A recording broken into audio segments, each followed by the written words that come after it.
Break के बाद स्वागत है आपका। आप देख रहे हैं कहानी कुर्सी की। देखिए, 2024 के चुनाव को लेकर अभी से ही मुद्दों को सेट करने की कोशिश की जा रही है। केंद्रीय गृह राज्य मंत्री अजय मिश्र टेनी ने एक बार फिर 2024 के लोकसभा चुनाव से पहले सीएए को लागू करने का दावा कर दिया है। कल टेनी पश्चिम बंगाल के उत्तर 24 परगना जिले में ठाकुरनगर में आए थे। यहाँ उन्होंने कहा कि पिछले कुछ वर्षों में सीएए को लागू करने की प्रक्रिया में तेजी आई है, कुछ मुद्दों को सुलझाया जा रहा है। अगले साल मार्च तक सीएए का अंतिम मसौदा लागू होने के लिए तैयार होने की उम्मीद है। जब हमारी सरकार 19 में बन गई तो गृह मंत्री जी ने 9 दिसंबर 2019 को पार्लियामेंट में रखा, उसको 10 तारीख को लोकसभा में पास हो गया और 11 दिसंबर को राज्यसभा से हमने पास करा लिया, 12 दिसंबर को अधिनियमित हो गया और 10 जनवरी 2020 को सीएए अपने देश में लागू हो गया। लागू होने के बाद ये होता है कि उसके नियम कानून कायदे बनाए जाते हैं, उसके बाद वो जो लॉ होता है वो इम्प्लीमेंट होता है। वो कानून बनाने के लिए उसको दिया गया है। तो अभी जो लोकसभा की विधान बनाने की समिति है उसने 9 जनवरी 2024 और राज्यसभा की जो विधान बनाने की समिति है उसने 30 मार्च 2024 ऐसे उन्होंने वहां पर वो जो है तिथि दी है कि हम तब तक उसको बना लेंगे। तो मार्च 2024 तक की डेडलाइन अजय मिश्र टेनी देते हुए नजर आ रहे हैं। हालांकि सीएए को लेकर काफी बवाल इस देश में पहले हो चुका है। एक बार फिर से अजय मिश्र टेनी कह रहे हैं कि इसके तमाम पहलुओं पर चर्चा की जा रही है और बहुत जल्दी जो मसौदा है वो पूरे देश के सामने आ सकता है। समीर जी, कितना बड़ा दाव 2024 के लिहाज से हो सकता है अगर अजय मिश्र टेनी जो कह रहे हैं वो संभव हुआ तो? देखिए, मुझे लग रहा है कि प्रधानमंत्री मोदी 2014 से सीएए के ऊपर काम कर रहे थे और सरकार की कोशिश थी कि समय के 2024 के पहले इसको लेके आ जाए। लेकिन मुझे लग रहा है कोरोना के कारण इसमें थोड़ी धीमी गति पड़ गई थी और जिसके कारण यह डिले हो गया है। ये बात तय है कि भारतीय जनता पार्टी का ये एक बड़ा एजेंडा है सीएए को लागू करने का और यह 2024 के पहले सरकार इसे लेके आ सकती है। लेकिन मुझे लगता है कि अब पार्लियामेंट का सेशन अभी दिसंबर में हो रहा है, उसके बाद अब चुनाव है लोकसभा चुनाव के, उसके बाद एक बजट सत्र जरूर आएगा। तो क्या बजट सत्र में सरकार उसको लेके आएगी, इस बात की संभावना है। लेकिन बजट सत्र जो रहेगा वो पूर्णकालीन सत्र रहेगा नहीं पार्लियामेंट का, क्योंकि उस समय हो सकता चुनाव की तारीखों का घोषणा हो सकती है। तो मुझे ऐसा लग रहा है कि सरकार सीएए के ऊपर आगे बढ़ने का तय कर लिया है। अगर 2024 के पहले नहीं आया तो यह तय है कि उसके पहले इसका पूरा ड्राफ्ट, उसका पूरा सरकार तैयारी कर लेगी और नई सरकार के आते ही सीएए लागू हो जाएगा। सीए को लेकर जितना बवाल हर्षवर्धन जी इस देश में हुआ, सीए एनआरसी को लेकर जिस तरीके के प्रदर्शन हुए, माहौल खराब हुआ, हिंसक प्रदर्शन हुए, दंगे हुए, 24 से पहले अगर इसकी सुगबुगाहट तेज हो रही है तो क्या माना जाए चुनाव से पहले माहौल एकदम टाइट रहेगा इसको लेकर? नहीं, मुझे लगता है कि किसी भी देश में उस देश के जो नागरिक हैं और जो दूसरे देश से अगर लोग आएंगे तो उनकी पहचान तो होनी चाहिए। मेरा तो बहुत स्पष्ट मानना है कि ये सरकार क्यों इतनी देर कर गई। हल्ला हंगामा विरोध किसी विषय पर हो सकता है, उनसे बातचीत करके उसको सुलझाया जा सकता है। लेकिन किसी भी देश में बाहर के नागरिक अगर आएंगे उनको नागरिकता देने का क्या प्रावधान होगा ये भी स्पष्ट होना चाहिए और कड़ाई से लागू होना चाहिए। देश के नागरिक कौन है, जिसको हम सिटीजन रजिस्टर कहते हैं, नेशनल रजिस्टर ऑफ सिटीजनशिप, जिस एनआरसी की बात होती है। मेरा तो ये मानना है कि इस सरकार को एनआरसी और सीए लाने में अब देर हुई है। अगर उतने समय तक ले आते हैं तो एक बड़ा वर्ग है जिसको ये उम्मीद थी, उनको लगेगा कि हां सरकार उस एजेंडे पर आगे बढ़ रही है जो कहकर वो सत्ता में आई थी। हर किसी को यह भरोसा था कि सरकार निश्चित तौर पर ऐसा कानून लाएगी ही लाएगी। इसका इंपैक्ट 24 के चुनाव में क्या देख रहे हैं आप?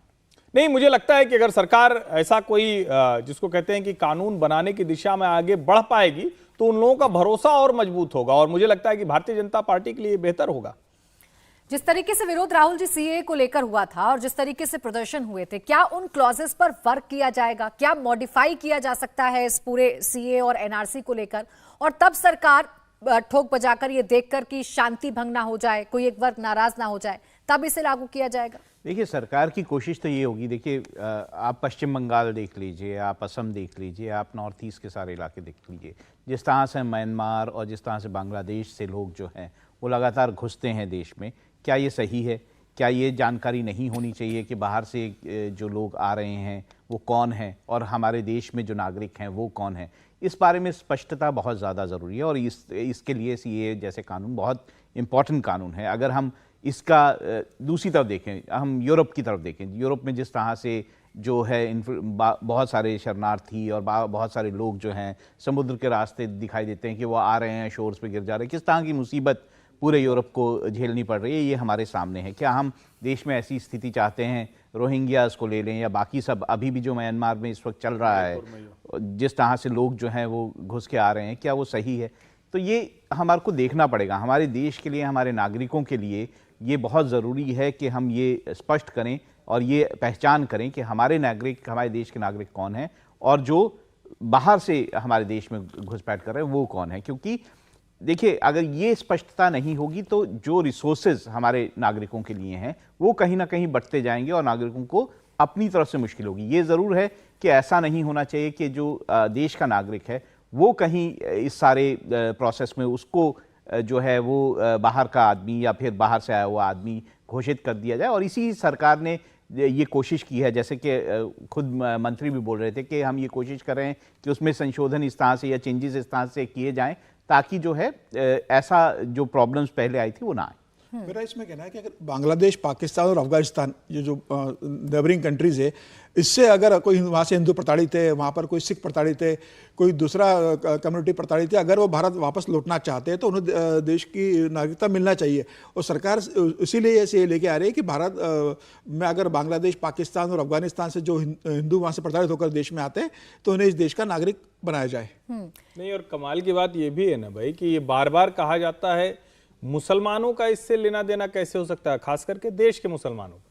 और ये बड़ा स्वाभाविक है, हम क्यों उन देशों के जो एक तरह से कहें कि वो हिंदू मुसलमान के आधार पर देश बटा, वहां से भी बट के बांग्लादेश बना, अफगानिस्तान का हालात हम जानते हैं, वहां के मुस्लिम को हम किसी ऐसे स्पेशल चैनल से क्यों नागरिकता देंगे भारत की? जाहिर है जो वहां शोषित है अल्पसंख्यक उसको ही हम नागरिकता देंगे, बाकी दूसरा वाला चैनल तो खुला ही है, उसके आधार पर लोगों को नागरिकता भी मिलती है, चाहे वो पाकिस्तानी मुसलमान हो या दुनिया के दूसरे किसी हिस्से। अजय मिश्र टेनी के इस बयान के बाद जिस तरफ आप इशारा कर रहे हैं कि हमारे देश के मुसलमानों को क्या दिक्कत हो सकती है, एक नैरेटिव तो गढ़ने की कोशिश की गई थी ना हर्षवर्धन जी, ये भ्रम पैदा करने की कोशिश की गई थी कि आप रह रहे हैं इतने सालों से, आपको अपने देश से निकाल दिया जाएगा, आपसे कागज मांगे जाएंगे, आपकी नागरिकता खत्म हो जाएगी। इस नैरेटिव से कैसे बचा जाएगा? देखिए, उसमें सबसे बड़ा बेईमानी का और फ्रॉड का काम इस देश के एक तथाकथित इंटेलेक्चुअल वर्ग ने किया, जो जेएनयू से लेकर और जगह जगह गाना गाने लगा कि कागज नहीं दिखाएंगे। अरे भाई, क्यों नहीं दिखाओगे? किसी भी देश में, किसी भी राज्य में कानून काम करता है और कानून आपकी पहचान करता है, जो सरकार द्वारा प्रमाणित आपके डॉक्यूमेंट्स होते हैं, कागज होते हैं। और जब इस तरह के नारे लगने लगते हैं तो इसका सीधा सा मतलब हुआ कि वहां तथ्य नहीं है उनके साथ। सरकार को और ज्यादा सफाई के साथ, स्पष्टता के साथ आना चाहिए और निश्चित तौर पर इसे लागू करना चाहिए। मैं तो कहता हूं सिटीजनशिप अमेंडमेंट एक्ट के साथ एनआरसी पर भी सरकार को आगे बढ़ना चाहिए। अभी केंद्रीय गृह मंत्री ने, जब बहस चल रही थी मणिपुर पर, वो बहस हालांकि अविश्वास प्रस्ताव पर थी, लेकिन बहुत विस्तार से अमित शाह ने जवाब दिया। उसमें बहुत गंभीरता से बताया गया कि जो सीमावर्ती देश है, यानी जो म्यांमार है, वहां से लोग घुसकर आते हैं, तो हमारा जो नेशनल रजिस्टर ऑफ सिटीजनशिप है वो क्यों नहीं होना चाहिए? और दुनिया का हर देश अपने नागरिक की पहचान करता है। दूसरे देश का कोई व्यक्ति अगर यहां नागरिकता लेना चाहता है उसके लिए नियम कानून बनाता है। अरे भाई, वीजा के लिए नियम बनता है। जो लोग अमेरिका जाने के लिए कतार में खड़े रहते हैं और कहते हैं 365 दिन बाद नंबर आएगा, वो बता रहे हैं कि हम यहां कागज नहीं दिखाएंगे। मुझे लगता है ऐसे अफवाह फैलाने वालों पर भी कार्रवाई होनी चाहिए और ये देश के हर कानून को ठेंगा दिखाने की कोशिश होती है, इस पर भी कार्रवाई बहुत जरूरी है। देखिए, इसमें एक बहुत बड़ी बात है जो बात अभी मेरे सहयोगी भी कह रहे थे कि अगर कोई हिंदू या सिख किसी भी देश में प्रताड़ित है, वो उसको कहीं ना कहीं जो है मुश्किलें आ रही हैं, तो वो किस देश की ओर देखे? वो भारत की तरफ नहीं देखेगा, किस देश की तरफ देखेगा? अगर ज्यूज़ को अगर कोई देश दिखाई देता है तो वो इजराइल दिखाई देता है। तो ऐसे में कोई भी सिख, कोई भी हिंदू अगर कहीं पे प्रताड़ित है तो उसे एक ही देश दिखाई देता है, वो है हिंदुस्तान। बिल्कुल, देखिए, और इसी के लिए इसकी सुगबुगाहट भी तेज हो गई है। अब ये कितना बड़ा मास्टर स्ट्रोक होगा, कितना बड़ा ब्रह्मास्त्र होगा, ये तो आने वाला समय ही बताएगा। लेकिन इस वक्त पंजाब सरकार का एक कदम भी चर्चाओं में है। पंजाब सरकार आज श्री गुरु नानक देव के प्रकाश पर्व पर श्रद्धालुओं को तोहफा दे रही है। पंजाब में आज से मुख्यमंत्री तीर्थ यात्रा योजना की शुरुआत होने जा रही है। दिल्ली की तर्ज पर पंजाब में भी मुख्यमंत्री तीर्थ यात्रा की शुरुआत हो रही है। दिल्ली के मुख्यमंत्री अरविंद केजरीवाल और पंजाब के मुख्यमंत्री भगवंत मान मौजूद रहेंगे। धुरी विधानसभा से इस योजना की शुरुआत की जा रही है। धुरी पंजाब के सीएम भगवंत मान की विधानसभा है। 6 नवंबर को पंजाब की कैबिनेट ने इस योजना को मंजूरी दी थी। ट्रेन और बस से इस योजना में श्रद्धालुओं को तीर्थ स्थल तक ले जाया जाएगा। श्री हजूर साहिब के लिए श्रद्धालुओं का पहला जत्था रवाना होगा। 13 सप्ताह तक ये तीर्थ यात्रा योजना चलेगी। करीब 50,000 श्रद्धालु 3 तीर्थ स्थानों के दर्शन कर पाएंगे। सरकार की ओर से योजना के लिए 40 करोड़ रुपए का बजट रखा गया है।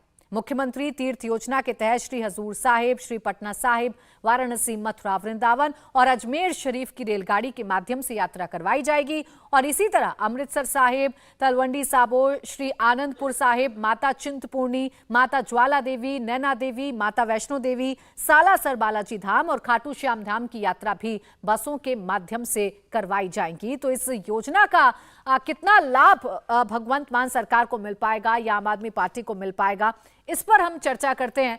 ये योजना राहुल जी पहले से ही दिल्ली में केजरीवाल ने चलाकर रखी है और इस योजना का विस्तार वो पंजाब में करने जा रहे हैं। 24 के लिहाज से क्या इंपैक्ट इसका पड़ेगा? देखिए, अगर यही काम जो है बीजेपी सरकार ने किया होता तो ये बात होती कि वो हिंदू का तुष्टीकरण कर रहे हैं, हिंदुओं की वो कर रहे हैं। अब दिल्ली सरकार जिस तरह से कर रही है या फिर पंजाब सरकार ये कर रही है, तो उस वक्त क्या बात होनी चाहिए? देखिए, सारी पार्टियां इस वक्त, जैसे पहले भी हमारी चर्चा हुई थी, ये अभी थोड़ी देर पहले, सारी पार्टियां अपने आप को जो है वो किसी भी रिलीजन का सबसे बड़ा पैरोकार सिद्ध करने में लगी हैं। अगर पंजाब सरकार है तो वो सिखों के लिए और हिंदुओं के लिए कर रही है। बीजेपी यहाँ पे दिल्ली सरकार है तो वो दिल्ली में इस तरह हिंदुओं के लिए करने की कोशिश कर रही है। मध्य प्रदेश में हनुमान जी की मूर्ति बना रहा है कोई। तो बहुत सारी चीज़ें ऐसे की जा रही हैं ताकि वो उस वर्ग को धर्म के नाम पर जो है वो अपनी ओर खींचे, अपनी ओर जो है लाए। तो ये उसी तरह की कोशिश है। बाकी तो ये राजनीतिक दल इस तरह की कोशिशें करते ही रहते हैं। तो अब देखना होगा कि ये आगे चुनावों में किस तरह का असर डालता है। मध्य प्रदेश में शिवराज सिंह चौहान ने भी तीर्थ यात्रा स्कीम शुरू की है, जहां पर धार्मिक स्थानों पर लोगों को लाया जाता है। महाराष्ट्र के मुख्यमंत्री ने भी घोषणा की थी, एकनाथ शिंदे ने, कि वह तीर्थ यात्रा योजना शुरू करेंगे। उस पर राज ठाकरे का वक्तव्य आया था कि सरकारें टूर एंड ट्रेवल की कंपनी ना खोले, सरकार का काम ये नहीं है कि तीर्थ यात्रा करवाए। भगवंत मान भी उस दिशा में बढ़ रहे हैं। मुझे लग रहा है कि सभी राज्य सरकारें लगभग अब तीर्थ यात्रा का उनका एक बजट अलॉट कर देते हैं और बुजुर्ग यात्रियों को तीर्थ यात्रा करवाते रहते हैं। मेरी व्यक्तिगत राय है कि सरकार को इन चीज़ों से बचना चाहिए। सरकार का यह काम नहीं कि लोगों को तीर्थ यात्रा करवाए। सरकार तीर्थ यात्राओं के लिए बेहतर व्यवस्था करवाए, वहाँ मंदिरों का जीर्णोद्धार करवाए, मंदिर बढ़िया बनवाए, वहाँ रहने की व्यवस्था ठीक से करवाए। लोग अपने खर्चे से जा सकते हैं। लेकिन अब राजनीति है तो सभी राजनीतिक दल इस तीर्थ यात्रा में शामिल हो चुके। भगवंत मान उसी दृष्टिकोण से शामिल हुए कि जिससे 2024 के चुनाव में आम आदमी पार्टी को पंजाब में अच्छा वोट मिल सके। ये जो नई दिशा हर्षवर्धन जी दिखाई दे रही है राजनीति की, क्या आप किसी भी धर्म के एक में मजबूती लाना चाहते हैं या पकड़ उस धर्म में बनाना चाहते हैं? इसी दिशा में अरविंद केजरीवाल भी काम कर रहे हैं। तमाम जो राजनीतिक दल हैं उनके तो टेम्पल रन हमें देखने को ही मिल रहे हैं। ये शिफ्ट राजनीति में क्यों आया, या ये सियासी मजबूरी राजनीतिज्ञों की क्यों बनी हुई है? नहीं, एक तो पहली बात ये शिफ्ट नहीं है प्राची, ये तो मुझे लगता है कि बहुत पुरानी चीज़ है और इसको मैं full circle of religious appeasement कहता हूँ।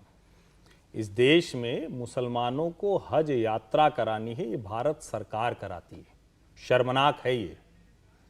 अब इंदिरा जी ने आपातकाल में सेकुलर घुसा दिया, उसके बावजूद हम सेकुलर नहीं हो पाए। सेकुलर का मतलब ही मुस्लिम अपीजमेंट था। भारतीय जनता पार्टी की राजनीति ने क्या किया? कहा कि आप बहुसंख्यकों की तरफ नहीं देख रहे हो, चलो हम उनके लिए करेंगे। लेकिन भारतीय जनता पार्टी ने भी कभी ये नहीं कहा था कि हम चलो तुमको तीर्थयात्रा करा देंगे। ये काम उस परिवार का होता है और इतने नालायक बच्चे जिस परिवार में हों कि अपने माँ बाप को तीर्थयात्रा नहीं करा पा रहे हैं, शर्म से डूब मरने वाली बात है। सरकारें इसके लिए नहीं होती और सरकारें मंदिर बनाने के लिए भी नहीं होती। मेरा मानना है कि मंदिर, मस्जिद, गुरुद्वारा कुछ भी बनाना ये सरकार का काम नहीं। और बड़ी अच्छी बात है कि राम मंदिर हिंदुओं के पैसे से बन रहा है। मेरा यह मानना है कि हिंदू मंदिरों पर जो सरकार का कब्जा है उसको छोड़ देना चाहिए। और ये जो अपीजमेंट पॉलिटिक्स है कि तीर्थ यात्रा करा देंगे, कितने लोगों को तीर्थ यात्रा करा सकते हैं?